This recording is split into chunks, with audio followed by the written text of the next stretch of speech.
হিংসুক যখন হিংসা করে তখন তার বিবেক কিন্তু মরে যায়। আমাদের দেশের উপদেষ্টারা অনেক খারাপ, ডক্টর মোহাম্মদ ইউনূস অনেক খারাপ, এমন প্রপাগান্ডা বিএনপি আওয়ামী লীগের ছায়া হিসেবে বিএনপির ভিতরে যারা আছে তারা এমন প্রচারণা চালিয়েছে। দেখেন, তারেক রহমান শপথ নিয়েছেন প্রধানমন্ত্রী হিসেবে এখনও 1 সপ্তাহ হয়নি, আজ 6 দিন।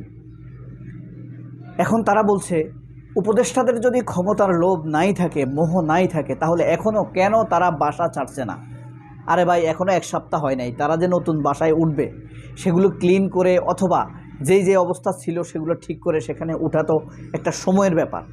অর্থাৎ 1 সপ্তাহ এখনও হয় নাই, এখনও কেন বাসা ছাড়ছেন না উপদেষ্টারা? এই ধরনের কথাবার্তা বলা শুরু করে দিয়েছে। এর মধ্যে পানি ঢালছে মোস্তফা ফিরোজ নামের এক শয়তান, ইতর, নব্য, টাউট, বাটপার ও বাস্টার্ড। এই পরিস্থিতিতে দেখেন, আওয়ামী লীগকে বিএনপি এখন গিলতেও পারছে না, ফেলতেও পারছে না, কারণ এই আওয়ামী লীগের উপরে ভিত্তি করেই বিএনপি সরকারের পতন হবে। আজ 23 ফেব্রুয়ারি, এই কথা আপনারা লিখে রাখেন। আমি বললাম আজ এই বিএনপি সরকারের পতন হবে। সেনাবাহিনীর দোলছলে ভারতপন্থীদের নিয়োগ দেওয়া, সৎ লোকদেরকে সরিয়ে দেওয়া, এর উপর ভিত্তি করেই পতন হবে। তবে এটা এখনকার এই ভিডিওর আলোচনার মূল বিষয় নয়।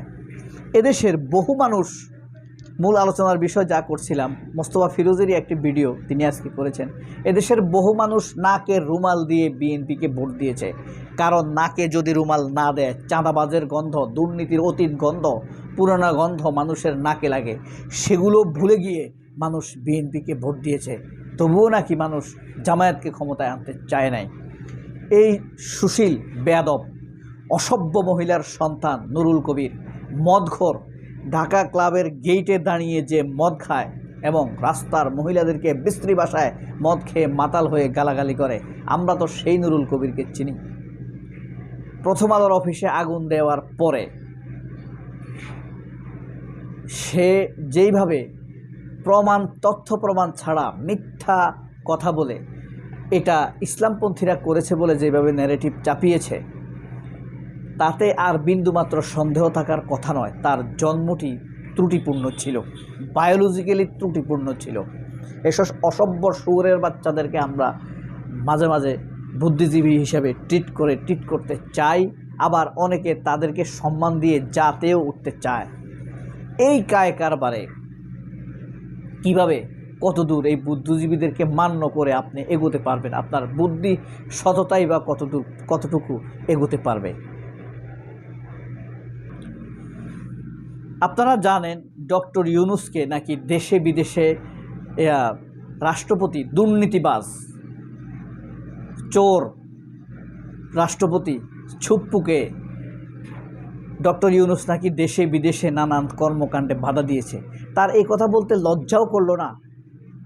Bashundhara media group, Kaler Kantho, Daily Sun এগুলো আবার তার সাক্ষাৎকার নিয়ে প্রচারও করছে ডক্টর ইউনূস নাকি তাকে বিভিন্ন জায়গায় বিভিন্ন কর্মকাণ্ড করতে বাধা দিয়েছে। ডক্টর ইউনূস যাবার পরে এখন সে সেই কথাগুলো বলছে। আর কালের কণ্ঠ যে মিডিয়ার ফ্যাসিবাদ, আমরা তাদেরকে চিনি, সেই কালের কণ্ঠ এগুলো এখন তা প্রচার ও প্রকাশ করে যাচ্ছে।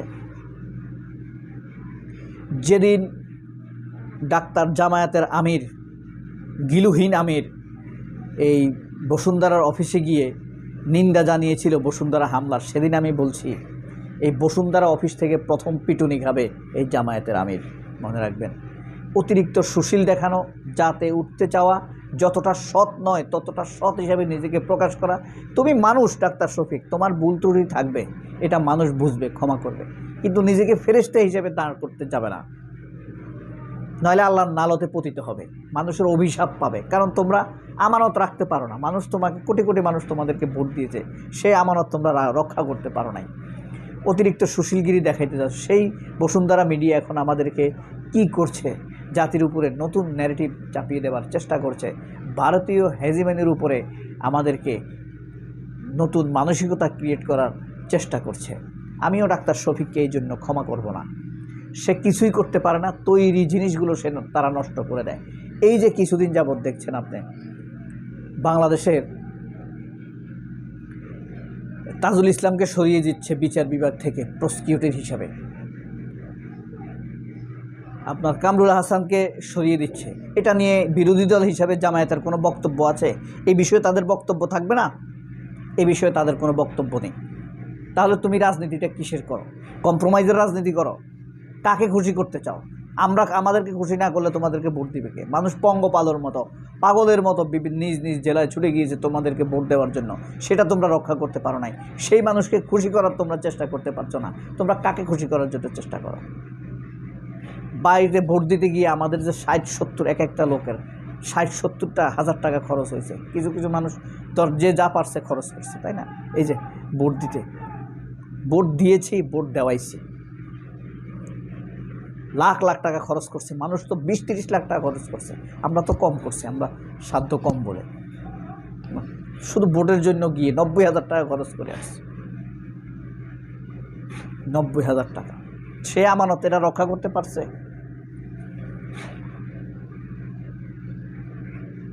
এখন তারা সুফি হয়ে যাবে। আল্লাহ যাই চাইছে তা হয়েছে,